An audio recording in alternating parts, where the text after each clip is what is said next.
ختم اللہ، مہر لگا دی اللہ نے.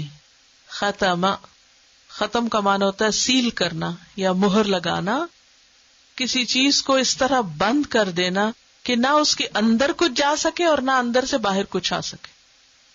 تو اللہ نے ان کے دلوں کو سیل کر دیا ہے.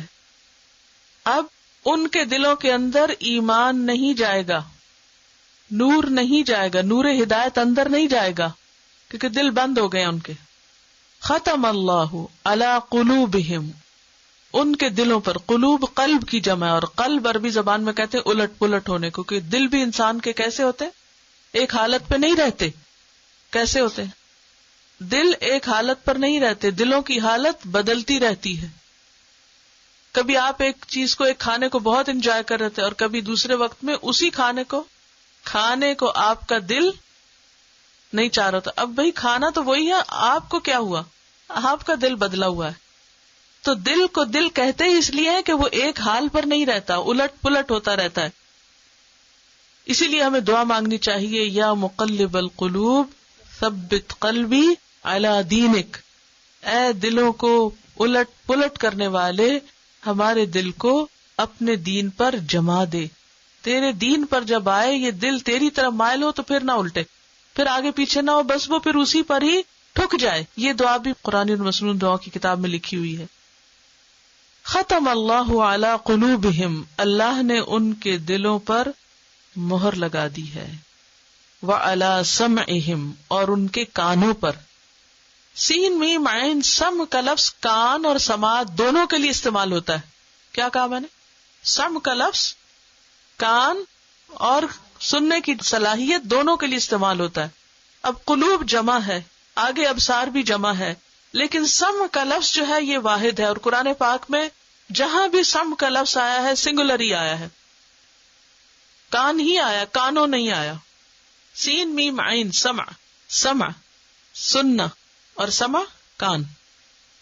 ان کے کانوں پر بھی اللہ نے مہر لگا دی، کان بھی بند کر دیے، کان بھی سیل کر دیے.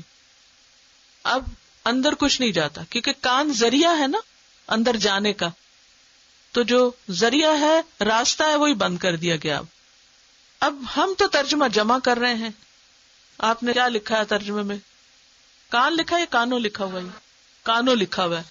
اب کیا جواز ہے کہ لفظ سنگولر ہے اور ہم مانا جمع کر رہے ہیں؟ کوئی ہونا چاہیے نا جواز. کوئی پوچھ سکتا ہے آپ سے، یہ ہو سکتا ہے آپ کے دل میں خود ہی خیال آیا. کان تو ایسے ہی دو ہے ہمارے. ہم جو ہے یہ جمع ہے ان کے. تو عربی میں قاعدہ یہ ہے کہ جب سم کا لفظ جمع کی طرف منسوب ہوتا ہے، اضافت اس کی جمع کی طرف ہوتی ہے، تو معنی بھی جمع کا ہو جاتا ہے، بھلے وہ لفظ سنگولر ہی کیوں نہ ہو. ٹھیک ہے. تو سم مفرد ہے، مصدر ہے، کم اور زیادہ دونوں کے معنوں میں استعمال ہوتا ہے، اور جب جمع کی طرف مضاف ہو تو معنی بھی جمع کا ہو جاتا ہے. وَعَلَىٰ سَمْعِهِمْ، اور ان کے کانوں پر بھی مہر ہے. پردہ نہیں کہا، مہر ہے. وَعَلَىٰ أَبْصَارِهِمْ غِشَاوَةٌ، اور ان کی آنکھوں پر پردہ ہے. ابصار بصر کی جمع ہے، آنکھ، اور یہاں ہے آنکھیں. آنکھوں پر غشاوتن پردہ ہے، اس لیے وہ حق کو دیکھ نہیں سکتے. ان کے دلوں پر مہر ہے کہ حق دل میں نہیں جاتا. کانوں پہ مہر ہے کہ وہ حق بات سننے میں دلچسپی نہیں رکھتے، سن کے فائدہ نہیں اٹھاتے. آنکھوں پہ پردہ ہے کہ حق دیکھ نہیں سکتے. وَلَهُمْ، اور اب ان کا انجام کیا ہے؟ عذاب، عذاب، عظیم، بہت بڑا. عین ضامیم. عذاب کا لفظ جو ہے اس کا معنی ہوتا ہے سزا. ہم اردو میں ویسے عذاب کو عذاب کہتے ہیں، اس لیے ترجمہ عام طور پہ نہیں کیا جاتا، لیکن لفظی معنی کیا ہوتا ہے؟ سزا. ان کی سزا بہت بڑی ہے. اور اگر ہم مزید ڈکشنری کھولیں اور اس کی اور تہ میں جائیں تو بیسیکلی عذاب کا لفظ استعمال ہوتا ہے شدت پیاس سے کھانے اور سونے کو چھوڑنے کے لیے. شدت پیاس سے کھانا اور سونا چھوڑ دینا، یہ عذاب کا معنی ہوتا ہے. اور یہ جسمانی یا ذہنی دونوں تکلیفوں کے لیے آتا ہے. عذاب صرف جسمانی نہیں ہوتا بلکہ اور کیسا ہوتا ہے؟ ذہنی. بعض لوگ جسمانی طور پر کمفرٹیبل بستر میں لیٹے ہوئے ہوتے ہیں لیکن نیند نہیں آتی ان کو، کیونکہ ذہنی طور پر ٹارچر میں ہوتے ہیں، کرینکی ہو رہے ہوتے ہیں. جیسے بعض اوقات بچے سو کے نہیں دیتے، تو وہ کیا ہوتے ہیں؟ ڈسٹرب ہوتے ہیں. ہم کیا کہتے ہیں؟ ان کی نیند ڈسٹرب ہو گئی, اب یہ سو نہیں رہے, تو وہ ایک پین میں ہوتے ہیں. تو عذاب جو ہے یہ ایک پین ہے. اور عذاب کا لفظ جب تعذیب کے معنی میں آتا ہے, اس کا معنی ہوتا ہے کسی چیز کی مٹھاس دور کر دینا. عذبن میٹھے کو بھی کہتے ہیں اصل میں, عین ذال بے, الف ہٹا دیں, عذبن. تو عذاب مٹھاس دور کر دینا, مزہ خراب کر دینا. تو ان کے لیے عذاب ہے, یعنی ان کی دنیا میں جتنے مزے ہیں وہ سارے کیا ہو جائیں گے؟ خراب ہو جائیں گے, سب مزے ختم. Death is the destroyer of pleasures.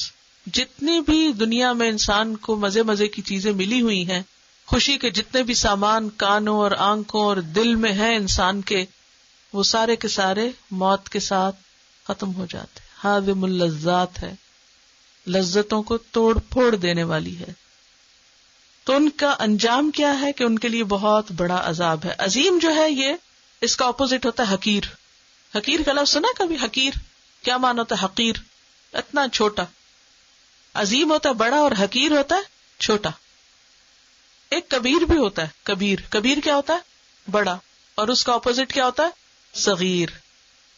تو یہاں یہ نہیں کہا عذاب کبیر, کہا عذاب عظیم. عظیم جو ہوتا ہے وہ اپنے سائز میں بڑا ہوتا ہے, اور اس کے اپوزٹ حقیر سائز میں چھوٹا. حقیر سی چیز ہے, حقیر ادنا سی. تو صغیر سے بھی چھوٹا ہوتا ہے حقیر.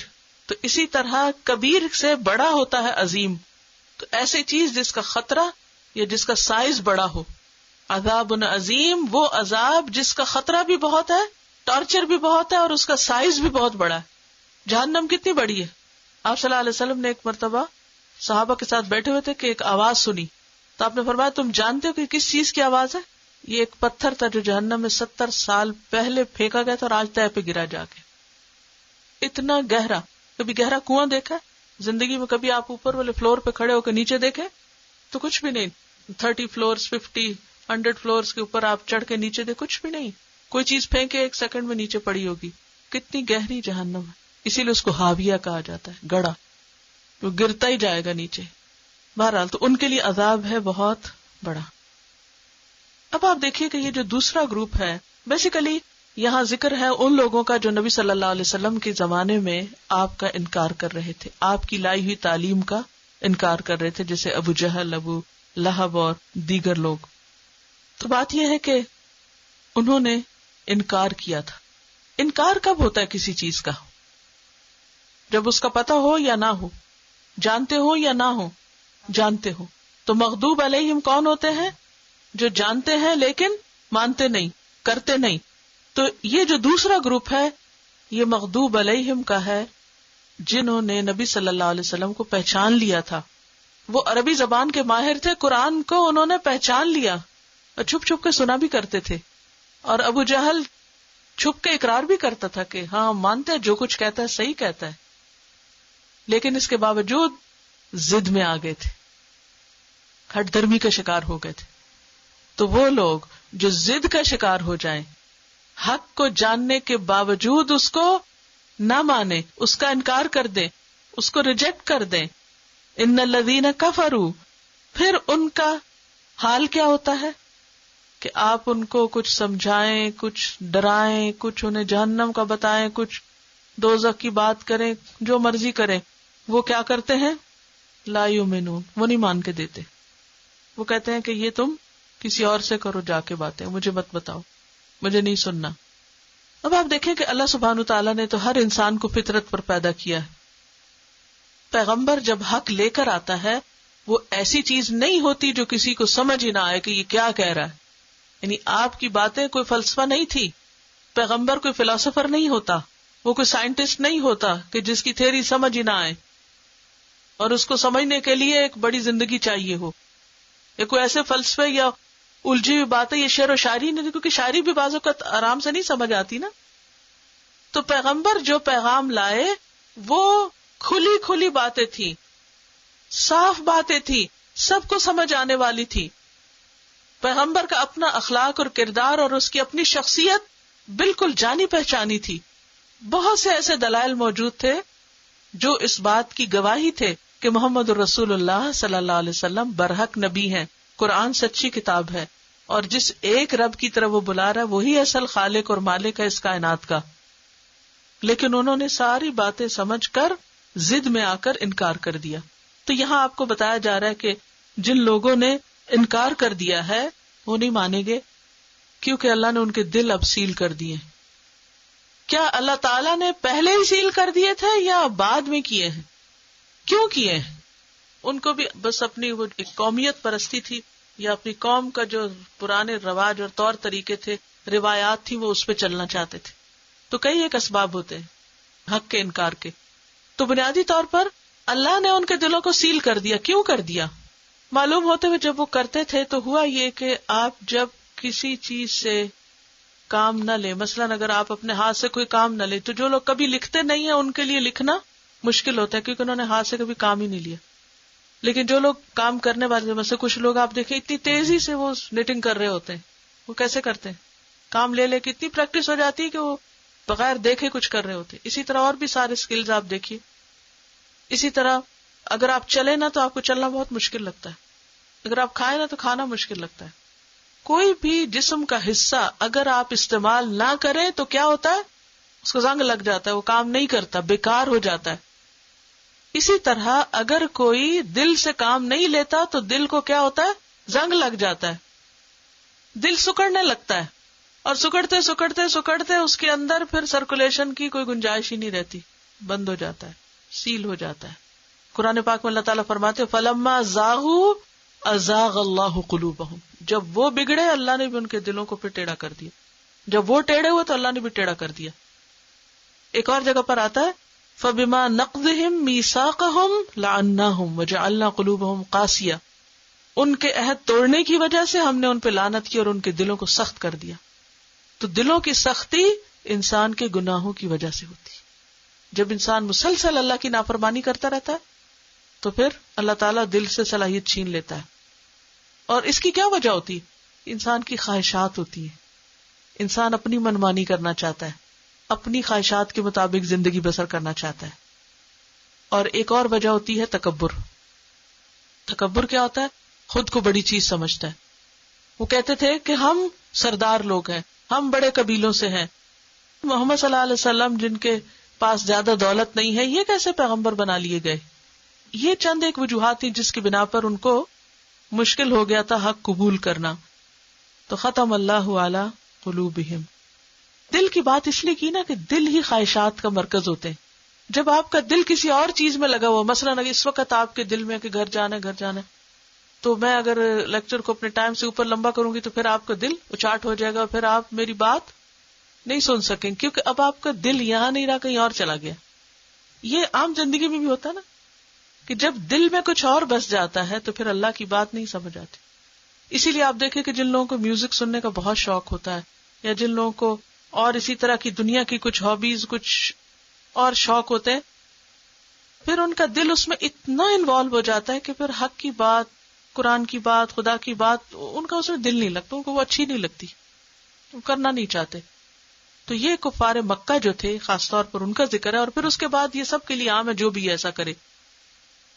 تو ان کا حال یہ تھا کہ وہ اپنے آپ کو بڑی چیز سمجھتے تھے، ان کے دل دنیا کی خواہشات میں ڈوبے ہوئے تھے. سورۃ الجاسیہ آیت 23 میں آتا ہے افرأیت من اتخذ الہہ ہواہ، کیا دیکھا تم نے اس شخص کو جس نے اپنی خواہش نفس کو اپنا خدا بنا رکھا ہے.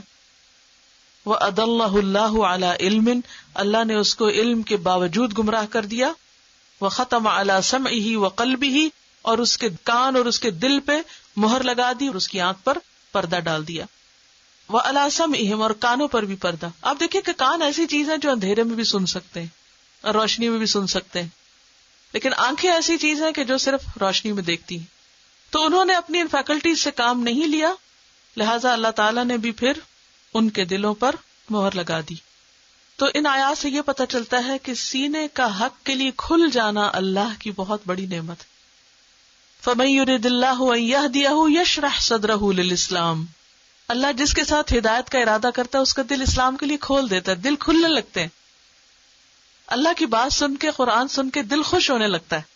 تو پھر کیا ہوتا ہے؟ جب دل کی خوشی سے کوئی اس طرف آتا ہے تو اس کا دل نرم ہوتا ہے، تو جو بھی تھوڑی سی بات بھی اس کو پتہ چلتی ہے تو اس کا دل کھل اٹھتا ہے. اور پھر اس کے اندر ایک بہار آنے لگتی ہے، ایک اچھی زمین کی طرح. اور جس کے لیے اللہ ہدایت کا ارادہ نہیں کرتا تو اس کا دل تنگ کر دیتا ہے.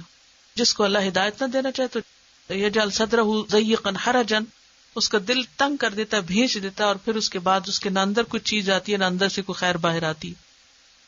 ایک اور بات جو یہاں سے ہمیں پتہ چل رہی وہ یہ ہے کہ انسان کو بہت زیادہ اپنی ذات پہ اور اپنی سوچ پہ اور اپنی تھنکنگ اور اپنے آپ پہ بہت زیادہ مان نہیں ہونا چاہیے، اعتماد نہیں ہونا چاہیے، اور اوور کانفیڈنٹ نہیں ہونا چاہیے کہ میرے پاس اتنی ڈگریاں، اتنا نالج ہے، میں اتنا کچھ جانتا ہوں، لہٰذا مجھے کسی اور چیز کی ضرورت نہیں ہے. دنیا کا علم جتنا بھی ہو لیکن انسان کو ہمیشہ علم ہدایت کی ضرورت رہتی ہے، اور اس معاملے میں انسان کو اللہ اور اس کے رسول کی بات کے آگے جھک جانا چاہیے، چاہے اس کو سمجھ میں آئے یا نہ آئے. اور ایک اور چیز جو ہم سب کے لیے ضروری ہے کہ اللہ کی اس نعمت ہدایت پر شکر ادا کرتے رہیں. یہ جو اللہ نے ہم کو یہاں آ کر بیٹھنے کی توفیق دی ہے، یا پڑھنے کی، یا کتاب کو سمجھنے کی، یا لکھنے کی، یا کچھ بھی، تو اس پر ہم سب کو اللہ کا شکر ادا کرنا چاہیے، کیونکہ دلوں کا سخت ہونا بدبختی کی علامت ہوتی، اور دلوں کا اللہ کی طرف رجوع کرنا اور اس کتاب سے محبت کرنا اللہ کی رحمت کی علامت ہوتی ہے. اور پھر یہ ہے کہ جب کوئی ڈرانے والی آیات آئیں تو اس وقت ڈرنا بھی چاہیے، کیونکہ یہ کفار کی نشانی ہے کہ خواہ ان کو ڈراؤ یا نہ ڈراؤ وہ نہیں مانتے، ان کو کوئی اثر نہیں ہوتا. کبھی بھی کوئی انذار والی آیت، کچھ لوگ تو باقاعدہ مذاق اڑاتے ہیں، وہ قرآن میں کیا ہر وقت ڈرایا جاتا ہے، یہ مولوی حضرات ڈراتے رہتے ہیں اور فلاں. نہیں، یہ مسلمان کی شان نہیں ہوتی، وہ ایسی باتیں نہیں کرتا. جب قرآن کی کسی آیت میں ڈرنے کی بات آئے تو کیا کرنا چاہیے؟ ہم کو ڈرنا چاہیے، ہمیں خوف محسوس کرنا چاہیے. اور پھر یہ کہ انسان کو اوپن مائنڈیڈ، اوپن ہارٹ اور اوپن آئیز کے ساتھ رہنا چاہیے کہ خیر اور بھلائی کے لیے آلویز ویلکمنگ، آلویز ویلکمنگ. کیونکہ اگر کوئی شخص نہ سننا چاہتا ہے، نہ دیکھنا چاہتا ہے، اور نہ ہی حق کو اپنے دل میں کوئی جگہ دینا چاہتا ہے، تو یہ کوئی اچھی علامت نہیں، یہ بدبختی کی علامت ہے. تو خلاصہ کیا ہے سارے سبق کا؟ نمبر 1 یہ انسانوں کے اس دوسرے گروہ کی بات ہے کہ جن کے پاس علم تو بہت ہے، بہت کچھ سمجھتے ہیں، بہت کچھ جانتے ہیں، لیکن ہدایت کے لیے نہیں جھکتے، تکبر کی بنیاد پر یا خواہشات نفس کی بنیاد پر. اور جب کوئی اللہ کی کتاب اور اللہ کی بات کو ٹھکراتا ہے اور اللہ کی بات کو چھوٹا سمجھتا ہے اور اپنی عقل کو بڑا سمجھتا ہے، تو اس کے لیے پھر اللہ کی طرف سے ایک سزا ہوتی ہے. اور وہ کیا کہ اللہ اس کا دل بند کر دیتا ہے، اس کو پھر مزید توفیق نہیں دیتا. اور اس برے انجام سے بھی ڈرنا چاہیے اور بچنا چاہیے جس کا یہاں ذکر کیا گیا، وَلَهُمْ عَذَابٌ عَظِيمٌ. تو پہلے گروہ کے لیے کیا کہا گیا تھا؟ اولئک ھم المفلحون. اور یہاں کیا کہا گیا؟ وَلَهُمْ عَذَابٌ عَظِيمٌ. تو آپ دیکھیے فلاح کا جو قرآنی تصور ہے وہ کیا ہے؟ فَمَنْ زُحْزِحَ عَنِ النَّارِ وَأُدْخِلَ الْجَنَّةَ فَقَدْ فَازَ. جو آگ سے بچا لیا گیا اور جنت میں داخل کر دیا گیا وہی دراصل کامیاب ہوا. تو پہلا گروہ متقین خالص مومن، انجام کیا ہے؟ فلاح. اور دوسرا گروہ جاننے کے باوجود نہ ماننے والے، انجام کیا ہے؟ عذاب عظیم. تو اللہ ہم سب کو اس عذاب سے اپنی پناہ میں رکھے. وآخر دعوانا ان الحمد للہ رب العالمین. سبحانک اللہم وبحمدک، نشہد ان لا الہ الا انت، نستغفرک ونتوب الیک. السلام علیکم ورحمۃ اللہ وبرکاتہ.